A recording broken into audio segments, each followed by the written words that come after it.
Madam Speaker, I rise in opposition to this resolution, not because I am taking sides and picking who the bad guys are and who the good guys are, but I'm looking at this more from the angle of being a United States citizen, an American, and I think resolutions like this really do us great harm. In many ways, what's happening in the Middle East, and in particular with Gaza right now, we have some moral responsibility for both sides in a way, because we provide help and funding for both Arab nations and Israel.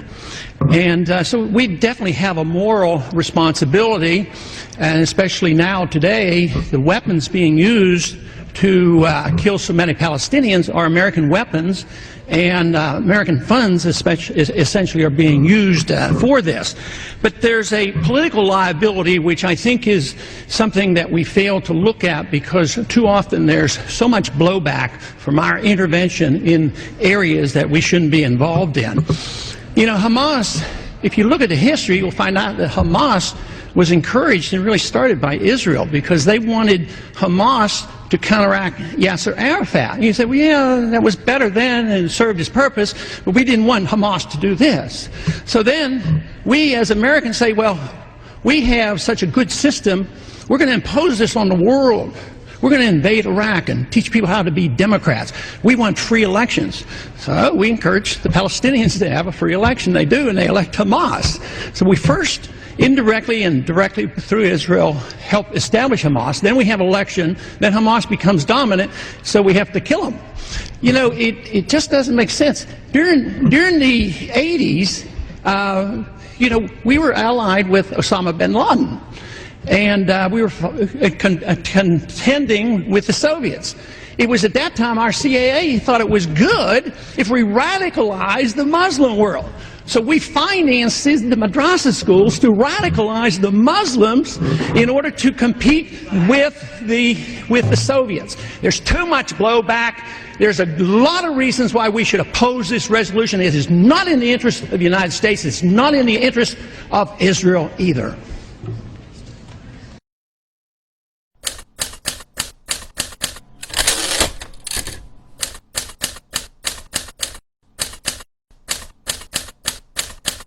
Это говорят... Я говорю, какой идиот это сказал? Война на юге с кем? С кем? Армии нету, не с кем воевать. В виду недобитый Хамас. Не понял? Видимо, имеет в виду недобитый Хамас. С Хамасом это не война, это операция. Ну, и кто начнет войну с Хамасом? Не война. Кто начнет войну с Хамасом?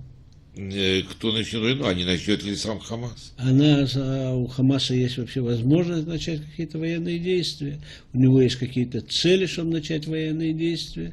Или в условиях сегодняшнего Египта для них это самоубийство?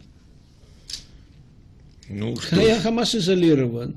И Хамаса на сегодняшний день, у Хамаса есть самый большой ангел-хранитель.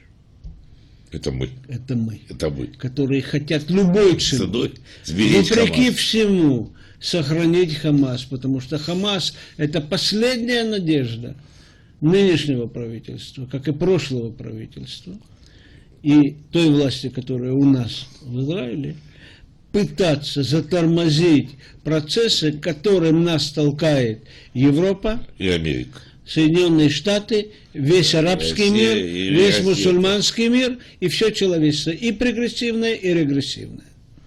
Поэтому Хамас, мы будем защищать его, и лелеять, и хранить всеми способами, на которые это наше новое правительство способно.